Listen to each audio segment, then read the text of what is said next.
प्यारे बच्चों, आज अपन आपके व्याकरण का एक टॉपिक है संज्ञा, जो कक्षा 6, कक्षा 7 और कक्षा 8 सभी के लिए उपयोगी है। तो आज उसको अपन समझेंगे, तो आप वीडियो को ध्यान से देखें और ध्यान से सुनें। तो सबसे पहले अपन संज्ञा की परिभाषा देखिए। किसी भी व्यक्ति, वस्तु, स्थान या भाव के नाम को संज्ञा कहते हैं, यानी नाम कोई भी हो उसको हम संज्ञा कहते हैं। जैसे कि इसमें कुछ नाम दिए हुए हैं: राम, पुस्तक, भरतपुर, गर्मी, सर्दी। कोई भी तरह का नाम हो उसको हम संज्ञा कहते हैं। ठीक है। इसके बाद में संज्ञा के भेदों पर अपन चर्चा कर रहे हैं। तो संज्ञा के जो हैं 5 भेद इसमें बताए गए हैं। ठीक है। मुख्य रूप से 3 भेद होते हैं: व्यक्तिवाचक संज्ञा,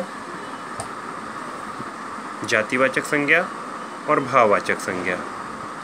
लेकिन इसके अलावा भी 2 और भेद होते हैं, एक समूहवाचक और एक द्रव्यवाचक।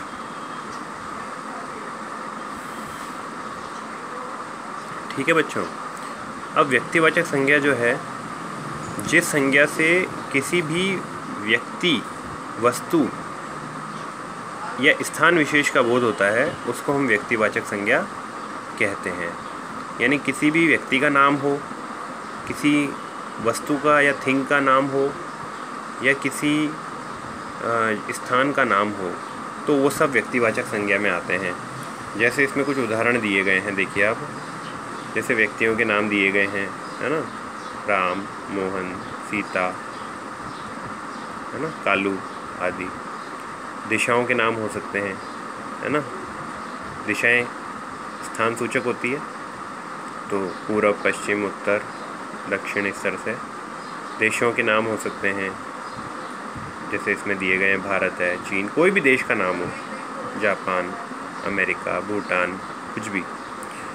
राष्ट्रीय जातियां हो सकती है, जैसे भारतीयता, भारतीय, चीनी, जापानी, अमेरिकन, है ना। नदियों के नाम हो सकते हैं, गंगा, यमुना, कावेरी, इस तरह से। मतलब नाम कोई भी हो, चाहे समुद्र का नाम है, पर्वतों के नाम है, नगरों के नाम है, इसमें समाचार पत्रों के भी नाम आ गए, है ना। नाम किसी का भी, पुस्तक का नाम हो, दिनों का नाम हो, महीनों का नाम हो, कुछ भी, है ना। त्योहारों के नाम भी हैं, ग्रह नक्षत्रों के भी नाम हैं। तो इस तरह से जो है व्यक्तिवाचक संज्ञा का ये टॉपिक है। यानी किसी भी व्यक्ति, वस्तु या स्थान का नाम हो तो वो व्यक्तिवाचक संज्ञा कहलाता है।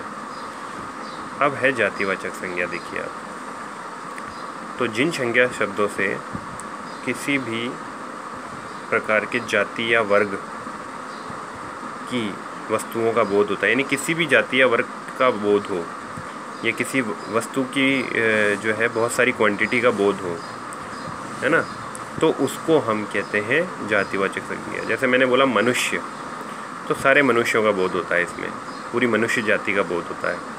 पहाड़, तो किसी एक स्पेशल पहाड़ का नाम नहीं लिया, सिर्फ पहाड़ कह देने से सभी तरह के पहाड़ों का, पर्वतों का बोध होता है। नदी, है ना, तो नदी कह देने से सभी नदियों का बोध होता है इसमें। भाई, बहन, मामा, चाचा, बेटा, बेटी, माता, पिता, मंत्री, है ना, इस तरह से। पंडित, जुलाहा, पंडित कहते हैं, सारे पंडितों का बोध हो जाता है। जुलाहा का मतलब होता है जो कपड़े जो बनाने का काम करते थे ना पहले के ज़माने में, उसको जुलाहा कहते थे। रस्सी से, धागों से, सूत से कपड़ा बनाने वाले को जुलाहा कहते थे। तो सभी जुलाहों का बोध हो जाता है। बाबू, प्रोफेसर, शिक्षक। अब जैसे कि मैं आपको पढ़ा रहा हूँ, है ना, शिक्षक पढ़ा रहे हैं आपको, तो एक पर्टिकुलर मेरा नाम लेकर के कहें कि हाँ योगेश सर पढ़ा रहे हैं, तब तो वो व्यक्तिवाचक संज्ञा होगा। लेकिन कहते हैं कि हमें शिक्षक पढ़ाते हैं, तो जब सारे शिक्षकों का बोध हो जाता है, जो भी टीचर्स है सभी का। कवि, लेखक, पुस्तक, घोड़ा, घोड़ा कह देने से सब घोड़े आ गए उसमें, है ना। गाय, कौवा, तोता, मोर, कुर्सी, मेज, आम, शीशम, शीशम एक पेड़ का नाम है ना, तूफान, बिजली, वर्षा, भूकंप, फूल। तो इस तरह से काफ़ी सारे ये हैं जातिवाचक संज्ञा। यानी किसी भी जाति या वर्ग का बोध हो जाता है तो उसको हम जातिवाचक संज्ञा कहते हैं। भाववाचक संज्ञा, जिन संज्ञा शब्दों से किसी व्यक्ति, वस्तु और स्थान के गुण, दोष, धर्म, अवस्था और भाव आदि का बोध हो उन्हें भाववाचक संज्ञा कहते हैं। ठीक है ना। तो धर्म, गुण, अर्थ और भाव प्राय पर्यायवाची शब्द हैं। यानी भाववाचक संज्ञा में क्या होता है, किसी भाव का बोध होता है, उसके गुण या दोष उसका बोध होता है, या किसी विशेष भावना का बोध होता है तो उसको हम भाववाचक संज्ञा कहते हैं। जैसे कि लंबाई। अब इस लंबाई शब्द से ऐसा लगता है जैसे कुछ लंबी चीज़ के बारे में बात हो रही है। बुढ़ापा, बुढ़ापा बोलते ही एक छवि बनती है कि भाई कोई बूढ़ा व्यक्ति है, या इस तरह से। नम्रता, मिठास। अब मिठास को आप कैसे डिफ़ाइन करोगे? मिठास एक भाव है कि भाई हमने कुछ खाया, वो हमको मीठा लगा, तो वो मिठास। क्रोध, गुस्सा है ना, शत्रुता, दया। तो इस तरह के ये सब भाववाचक संज्ञा के अंतर्गत आते हैं। भाववाचक संज्ञा आपको समझ में आ गई होगी। भाववाचक संज्ञा का मतलब ही यही है कि किसी भी भाव का बोध होता है, जिन शब्दों से किसी विशेष भाव का बोध होता है उसको हम भाववाचक संज्ञा कहते हैं। इसके बाद में है समूहवाचक संज्ञा। तो जिन शब्दों से व्यक्तियों या वस्तुओं के समूह का बोध हो उन्हें समूहवाचक संज्ञा कहते हैं। जैसे सभा, सेना, दल, संघ, कुंज, कक्षा, संसद, भीड़, टोली, मंडली, ये सब समूह के बोध है। देखो, संघ है, कुंज है, कक्षा में एक समूह होता है बच्चों का, संसद है, संसद में सारे नेता बैठते हैं ना, सेना, सेना में बहुत सारे सैनिक होते हैं, है ना, भीड़, टोली, मंडली, इस तरह से भाववाचक संज्ञा समूहवाचक संज्ञा का बोध होता है। इसके बाद में अंतिम है, 5वें नंबर पर है द्रव्यवाचक संज्ञा, है ना।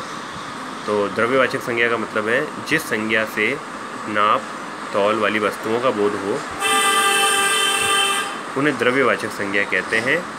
जैसे सोना, चांदी, लोहा, दूध, पानी, घी, तेल, मिट्टी, फल, अनाज। अब इसका मतलब क्या हुआ? द्रव्यवाचक। द्रव्य का मतलब होता है नाप तोल, है ना। तो इन सभी चीज़ों से द्रव्यवाचक, जैसे कि सोना है, इसको नापा जा सकता है, तोला जा सकता है, इसको चांदी को तोला जा सकता है, लोहा है, ये सभी द्रव्य में आते हैं। द्रव्य का मतलब लिक्विड नहीं, द्रव्य का मतलब होता है कि कोई भी थिंग, वस्तु, चाहे वो लिक्विड हो या फिजिकल हो, ठोस हो, है ना, ठोस द्रव के रूप में हो सकती है। तो फला है, अनाज है, मिट्टी है, ये सब जो एक वस्तुओं के रूप में है, द्रव्यों के रूप में है, जिनका नापतोल किया जा सकता है। इनको तोला जा सकता है या नापा जा सकता है ना। तेल को तोला जा सकता है, घी को तोला जा सकता है, मिट्टी, कितनी मिट्टी है सब, है ना, फल कितने हैं, कितने किलो हैं, अनाज कितना है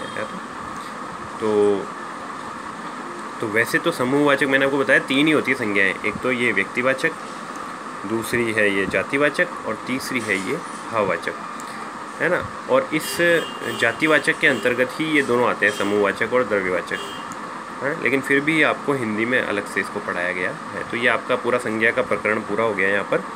तो आपको इसको पूरे को कॉपी में कर लेना चाहिए। ये इम्पोर्टेंट है, परीक्षा की दृष्टि से भी हर बार पूछा जाता है, और कक्षा 6, 7, 8 तीनों के लिए ही ये उपयोगी है। तो आज के वीडियो में इतना ही है।